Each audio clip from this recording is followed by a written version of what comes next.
Hello, everybody, and welcome back to the second shelf.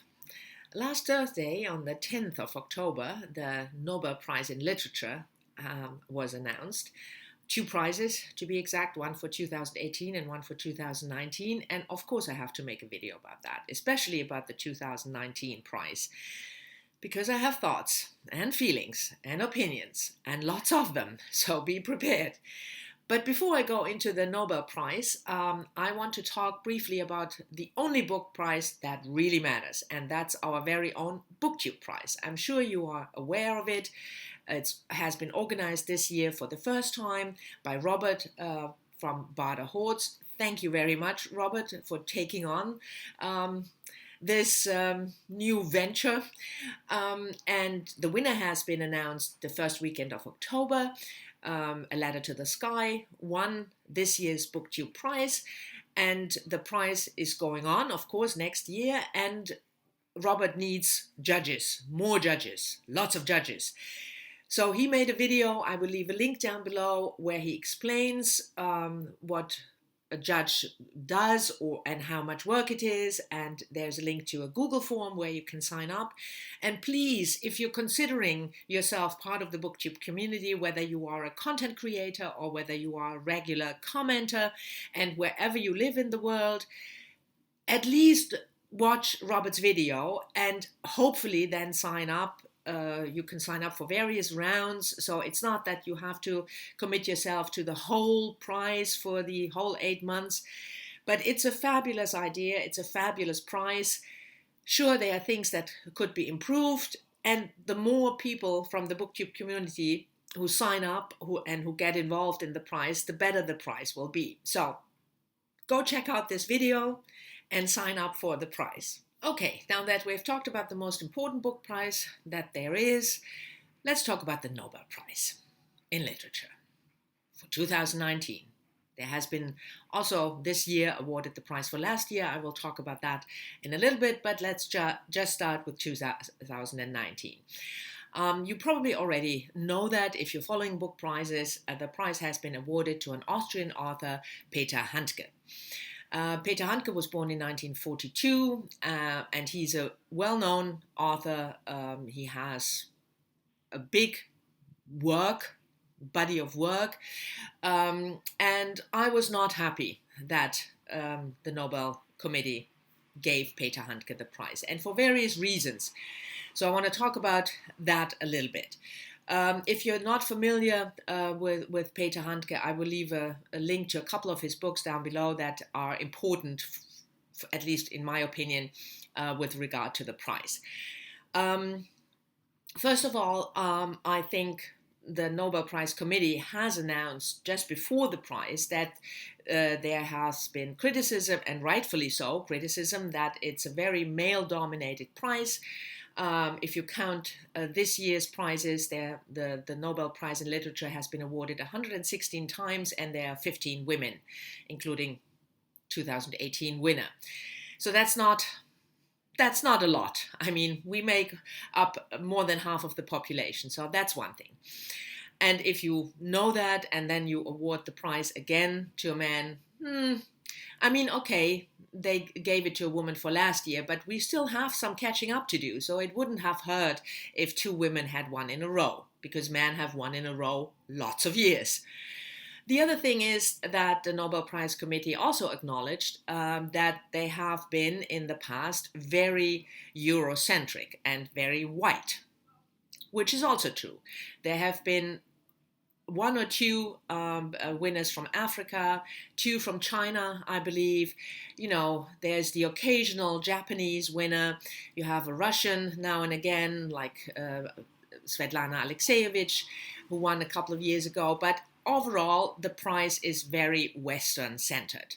Western, white, and male. And what do?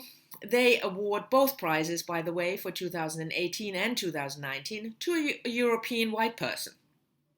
Not good.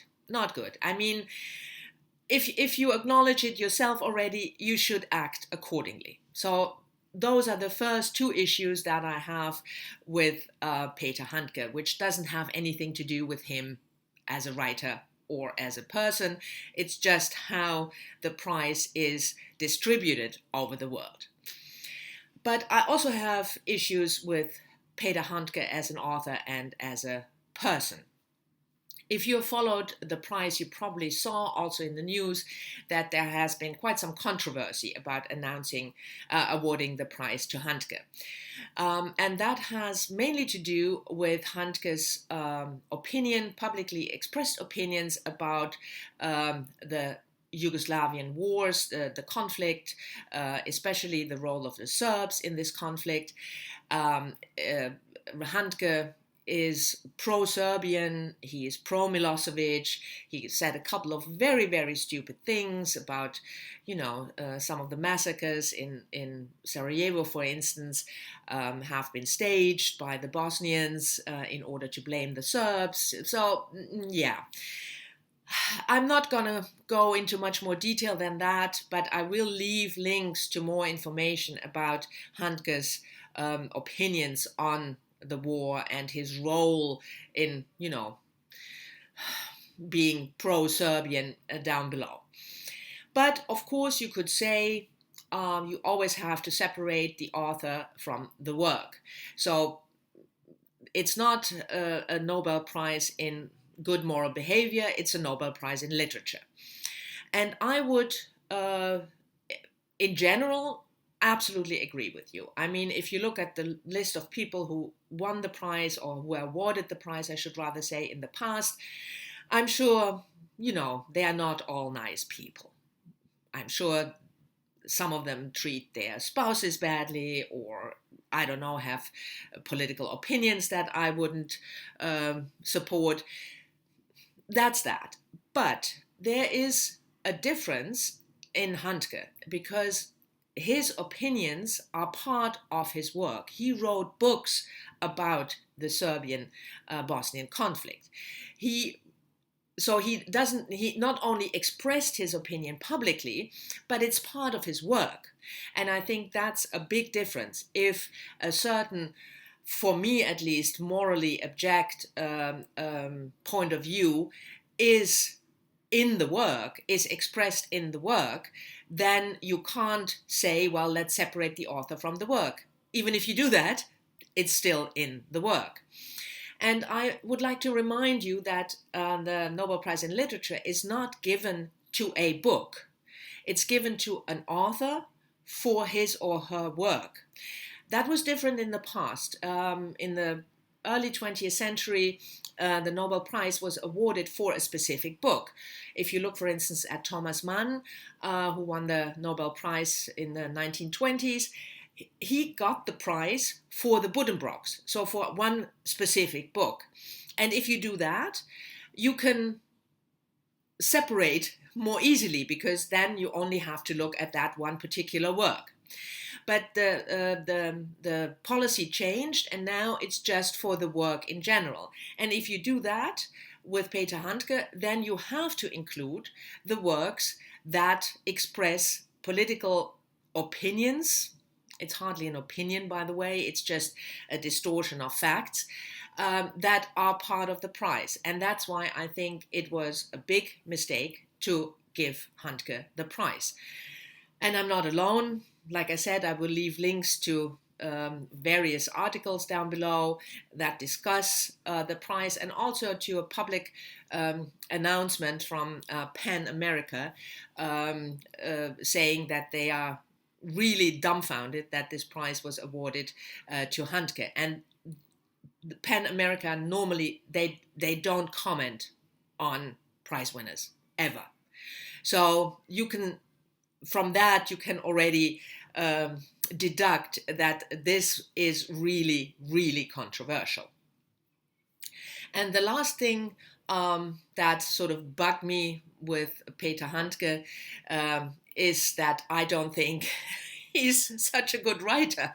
I mean, that's my subjective opinion. I had to suffer through Handke in high school, and I think for me he represents everything that I hate about German language literature. A certain segment of German language literature that I really hate, that for me always comes across as extremely pretentious, trying to be to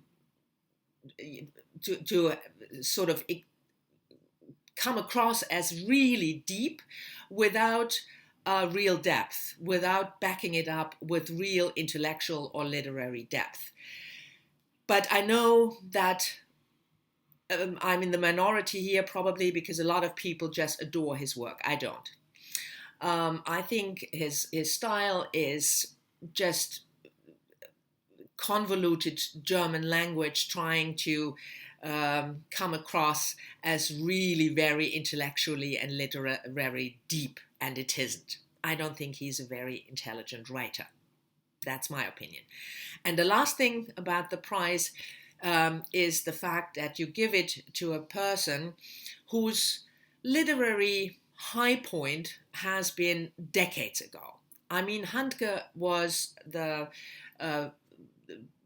darling, the literary darling, and he was celebrated in the 70s and maybe 80s. That's a long, long time ago. So I think if you want to have a prize like the Nobel that also reflects current literature, that reflects people who are now important for literature, then you don't give it to an author of yesterday. Anyway, that's just my opinion about Peter Handke. But let me know what you think about separating author and work, whether you can do that at all, and whether it's important for you, if you look at the prize, that the opinion that is really abhorrent actually is included in the work. Okay, that was Nobel Prize in Literature 2019, but as I said, this year they also awarded the prize for last year, 2018. And the winner of that prize, of course, is Polish writer Olga Tokarczuk. She's born in 1962, and she's one of the most celebrated contemporary authors in Poland. And you might be familiar with her work because she won the Man Booker International Prize last year with her book Flight. Some of the qualms that I have with who the prize is awarded to, unfortunately, also holds for Olga Tokarczuk, because she is a European writer and she is white. But oh well, at least she's a woman and she's contemporary, and her work is important for literature now. So I don't want to be too nitpicky about that. And if you're following my channel, you also know that I did a read-along starting last year in September of 11 Nobel Prize in Literature winners, female winners, and we read a book each month. And we finished in September with the last book that we read, Svetlana Alexievich, Boys in Zinc. And I said already that if the Nobel Prize this year will be awarded to a woman, I will do a bonus read-along. And I will. So in November, I will read Olga Tokarczuk's book, Drive Your Plow Over the Bones of the Dead. And I will, the link to the Goodreads group is down below, so I will make a separate discussion thread for this book. I will just read it as we always did with the Nobel Women Read-Along for a whole month, so the whole month of November, and then I will make a video on the last Sunday of November discussing her book. So if you read along maybe with the Nobel Women Read-Along, or if you're interested in reading some of Olga Tokarczuk's work, you might want to join me. I hope you will. And we will read the book together and discuss it together. So this was it for my book prize ideas, some important prizes and some less important prizes. I thank you very much for watching. I hope you've enjoyed it. Looking forward to talking to you in the comments as always, and I'll see you all soon in the next one. Bye-bye.